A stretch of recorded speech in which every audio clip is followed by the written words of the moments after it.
What's up, Coach? What's up?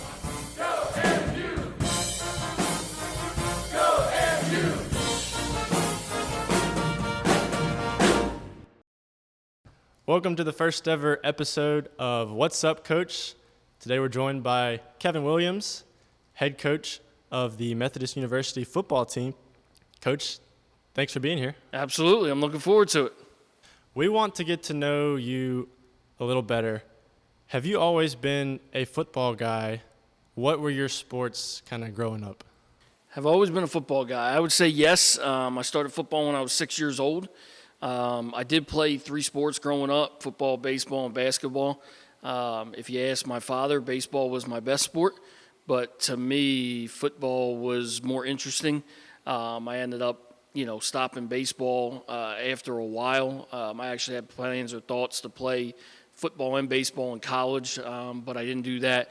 I just went on to Dickinson College to play football. But, yeah, I would say that I've always been a football guy. It's just a sport that's always drawn me in and all the strategy and everything that comes with it, even when I was little, is what I always enjoyed the most about it. So, to answer your question, yes, I would say I'm a football guy. You ask my wife, she's going to tell you definitely I'm a football guy. I'm one of these people that can sit down and watch some random football game at any time. Wife kind of gets annoyed, but that's okay. Is there a moment in time where you can kind of say, like, you fell in love with the game and kind of chose it over the other sports you say, and you play baseball and basketball? The moment I probably fell in love with the game, like head over heels in love, was I could probably pinpoint it when I was in middle school getting ready to go to high school. A little nervous, didn't really know what I was going to go. I was actually being recruited. I'm from South Jersey, so I was actually getting recruited to play football at a school in Philadelphia, St. Joe's Prep. The head coach, approached my dad, and, I was thinking, do I want to go that far? Do I even really want to get that much into football? But it was also around that time I learned, what my dad was in high school. I actually, around that time, met my dad's old high school football coach, and he played football in South Jersey. He played for Triton High School, and I didn't know how good of a football player my dad really was. He still holds the school records for tackles in a game. He had 28 tackles in one game in high school. He was a linebacker, and I started thinking maybe I do like this more than I think, and there's a reason for me, loving the game and all that. So once I learned all that and talked to his coach, and I decided not to go to school in Philadelphia, but went to my local high school in New Jersey, and it was the best decision I made. So if I had to pinpoint it, I would say that. Tell me a little more about Keven Williams, the football player, the college quarterback. Okay. Well, I went to I didn't always play quarterback growing up when I was playing youth football. I was actually a running back and a linebacker. But going into my last year of youth football, because they didn't really have middle school football back then, it was all you played youth football up until high school. Getting ready to go into my last year of youth football, we didn't really have a quarterback, and I was told to try it out, and it just kind of came natural to me from there. But, I played quarterback all through high school. Getting recruited to college, I was getting recruited as a defensive back too. There's not too many schools beating down the doors for, a 5'10" quarterback. At that time, it was a little more stereotypical. Now you have Russell Wilson, Drew Brees, all these, shorter guys. But, I really wanted to play quarterback, so I didn't want to go to all these schools that were recruiting me as a defensive back. And, chose to go to Dickinson College, which was the best choice I ever made. Started as a freshman, luckily. They had a quarterback that was a senior when I was a freshman, but 2 games into our season that year, he tore his ACL. And I was kind of thrusted into the game and had a rough first game, but after that, I pretty much started every game the rest of my college career. Ended up breaking 3 or 4 school records by the time I was a senior, whether it was single game completions or single season, career, a couple career, and now they were broken very shortly after I left by a couple guys I coached, which I always say, hey, I had a hand in that too. But, I think I had an amazing career. I wouldn't change it for anything. One of the reasons I became a coach was my college head football coach. If it wasn't for him, I probably wouldn't be sitting here today. So I had a really amazing college experience. All my friends are all my college friends. Best man at my wedding was my college roommate for 4 years. And so, yeah, me as a football player, I didn't really think I would ever going to make it to the NFL. I had no delusions. I just loved playing the game.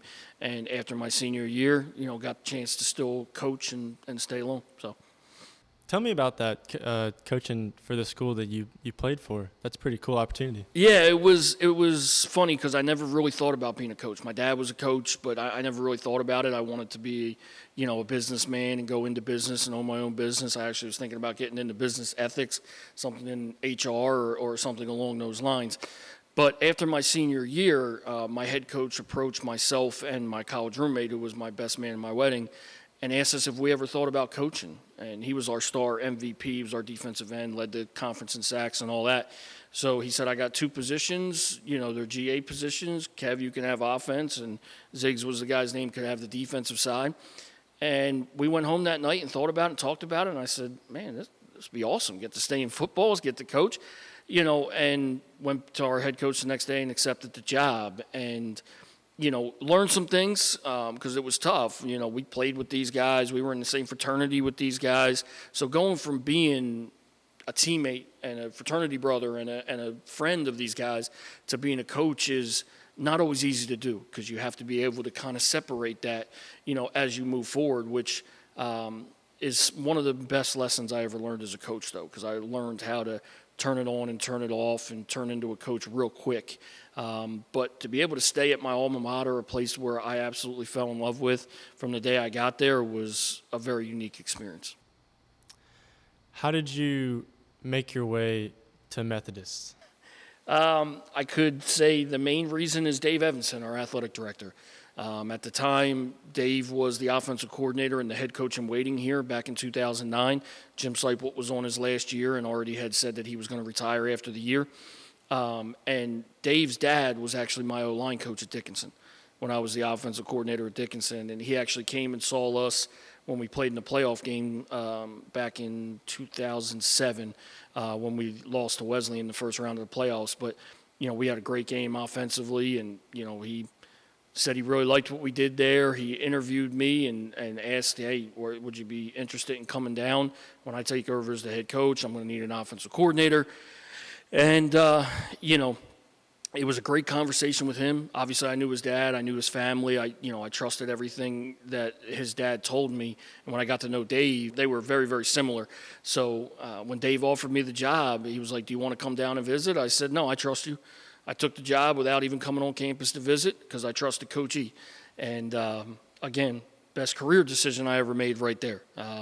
Because at the time I was calling plays offensively, but I was still getting basically a GA at that time. So to get a full-time job to come down here to Fayetteville and, took the job, and that was kind of how it brought me down here, and I've been here for 14 years ever since. You're the 5th coach in MU football history, and as you kind of alluded to, you've gotten to coach under 3 other coaches. What lessons have you drawn from that time as coaching under other guys here at Methodist? Yeah, I mean, it's been great. Obviously, I only got to coach with him for 1 year under Jim Seipel, but was here for 19 years, and as we call the father of Methodist football, I mean, he pretty much started it all. What I learned from him was just the care it takes to be a head coach to put into your players. Like, I'll give you an example. I coached for Coach Seipel for 1 year. I knew him, but wasn't like a personal friend with him. Every year up until his passing, at 6 a.m. on April 4th, my birthday, he would text me, happy birthday. A man that I only worked for a couple months. And he did that with all his players. So, I learned that from him, just the care and the amount of passion that it goes into not just doing your job, but the love for your players. And then obviously, working under Dave Evanson, Coach E, a guy who I look at as one of my 2 or 3 mentors in my life. I mean, he taught me about dedication, about discipline, the amount of care he puts into everything he does, how organized he is, just everything that he taught me I still keep to me with this day. And then working under CJ, with him and I working under him and then working hand by hand, hand in hand with him, CJ was a fiery guy, energy, always energetic, always just, let's go, let's go, let's go. So I've tried to take a little bit of that from him too. So as the head coach, tell me if this is wrong, but it hasn't always been sunshine and rainbows. As the wins seemed maybe hard to come by during your first few years, did you ever let doubt kind of sink in, or were you kind of worried that other people might be doubting you? Well, I'd like to give you the tough guy answer and say, nah, I never doubted myself or this and that, but that would be a bold-faced lie. When Coach Evanson and Coach McAvoy and our former president, Dr. Hancock at the time, when they entrusted this program to me as a young 32-year-old coach who's never been a head coach before, I'd be lying if I said I had all the answers. But the one thing I did know was that I needed to make a plan, and that plan wasn't going to be able to be executed in a year. Nothing happens overnight. So, I tried to set goals, and I set a 4, 5, 6 year goal and try to take baby steps to that. But like you said, when you're taking losses or things don't go your way those first couple of years, it's natural to let doubt, creep into your mind. Am I doing this? Are we going to be able to turn this around? And are things going to get better? And again, I'll probably say his name a lot in this, but Coach Evanson helped me through this a lot too, because he never lost faith, or no one in this administration that I know of ever lost faith in me or the program or the direction we were going. And I would constantly ask questions. And, one thing he always says was, if you can see improvement, that's a good thing. If you're not improving, then, yeah, you're probably going backwards. So I just tried to hang on to those words and, allowed us to get to the point where we're at now. You've seen that improvement. 2020 was a pretty good season, though it was short. 2021, 7-2. That's one of the best seasons in school history. What was the 2021 season like to finally experience, like, a really good, strong season here? Well, it was very, very much of I can't think of the right word, but it was almost joy of, man, all this work that not just me, but my coaches, the players, the administration, everybody in the university put in over those first 3 or 4 years, of myself running the program. It was joy to see, okay, this was what all the hard work was about. Because it's starting to pay off, not just in record, but that year our guys did the right things. We had one of the highest GPAs we've ever had as a team. Every one of our guys were graduating. They were doing the right things on and off the field. And that's one of the things I said when I took over the program, and I took from the coaches I've learned before me was, winning is not just numbers on the scoreboard. Winning is, what I tell our players, our goal is to be the gold standard of college football, meaning I want everybody that looks at this program to be able to say they do everything right. Their players don't get in trouble, they get good grades, they graduate, they win on the field, and they do things the right way in a first-class manner. 21 was kind of that. And, I'd like to sit here and take all the credit and say it's all the coaches and this and that, but we had amazing players, and they've really bought into this system, and, that was just the kind of culmination of that. So, great. Got some rapid response questions for you before we look to this coming season.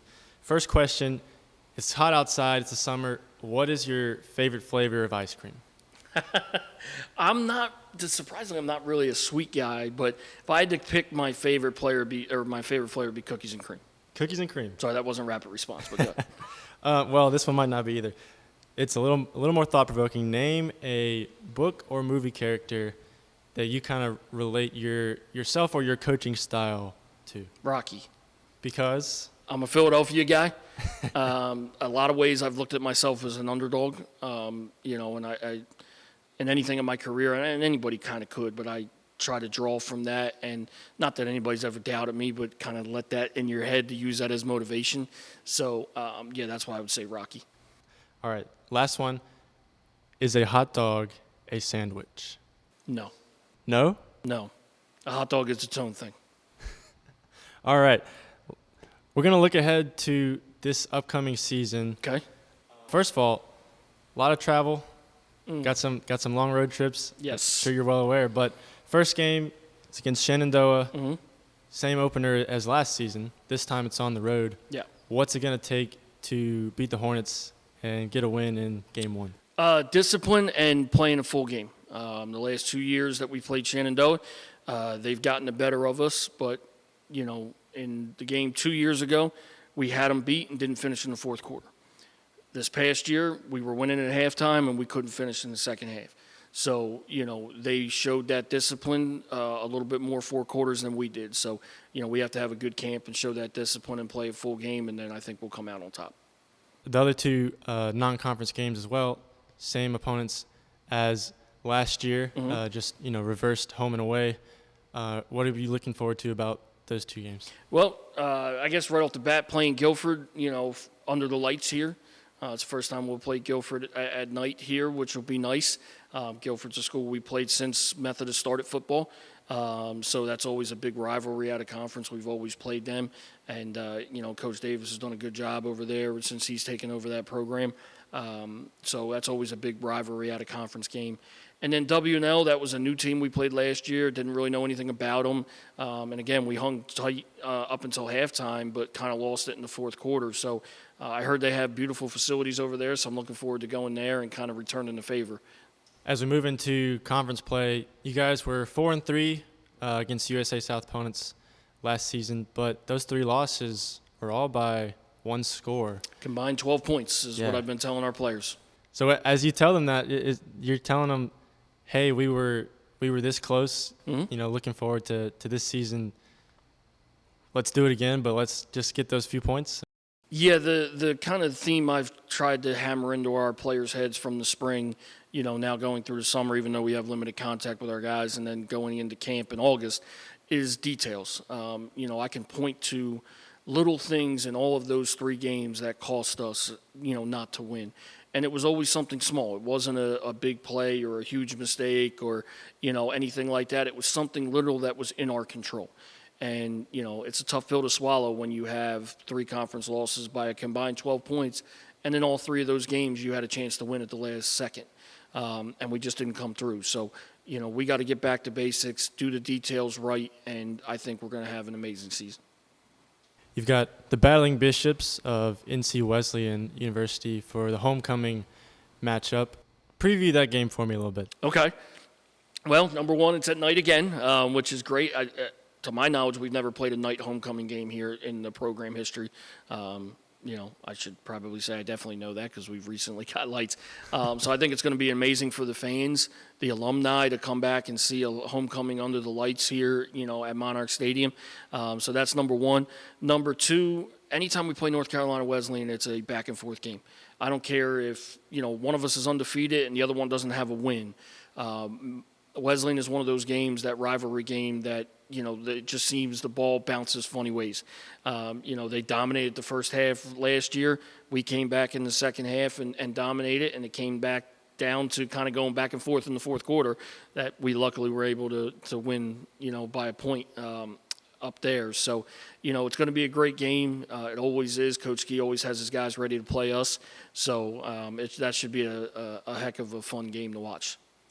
As we kind of look to the end of the regular season schedule and wrap it up, got a trip to Greensboro for the final game of the regular season. Mm-hmm. The Monarchs have an 8-game win streak over the Pride. What's it going to take to make that 9 games? Number one, we'll have to stay healthy throughout the year.